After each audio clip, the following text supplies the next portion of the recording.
All right, so here's another walk and talk. Turn that light on. And another question from the enigmatic Peter Marsh. Sure, I used that word wrong.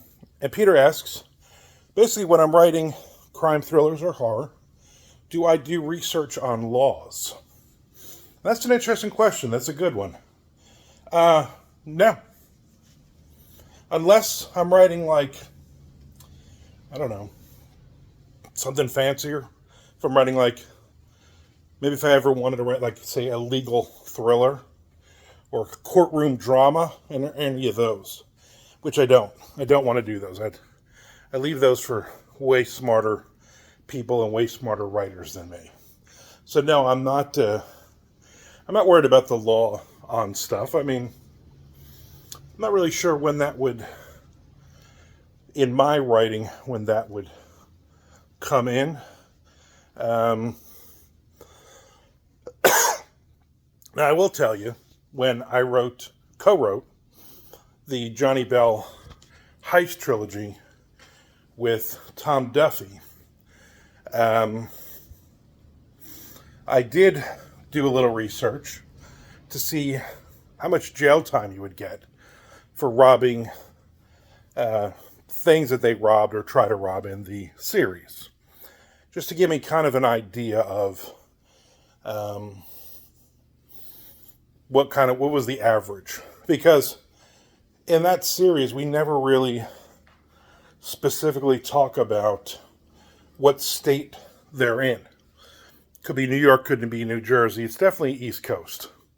So I did a little bit of research, maybe an hour, just to go, okay, if you're robbing, if you rob a bank, how much time do you get on average, kind of thing, or if you rob a convenience store, whatever.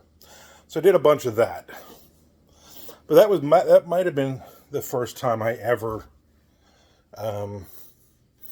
did real research on that stuff in a long time. I can't even remember. I think back in the 90s, I think I went to the library a couple times just to look up stuff like that, but it was just so confusing in law books and, no internet for me.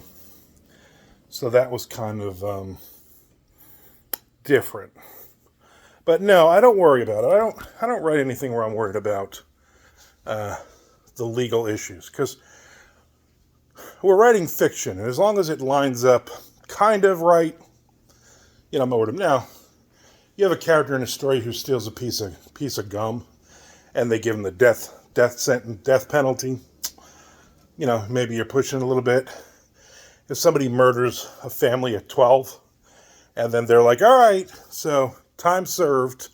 You've been in prison for 90 days, so that's probably good enough. Like that. Common sense, I think. The whole goal of writing is not to take the reader out of the story. Not to have the reader be like, yeah, this makes no sense. So as long as you're within, listen, you're always going to get some stupid lawyer who's going to read your books and start reciting law. But that goes with anything. People suck. So just write what you want to write and how you want to write it. Stop. So, all right. Thank you for the question. If anybody else has any questions, please send them my way. Peter, thank you so much. Appreciate all the questions.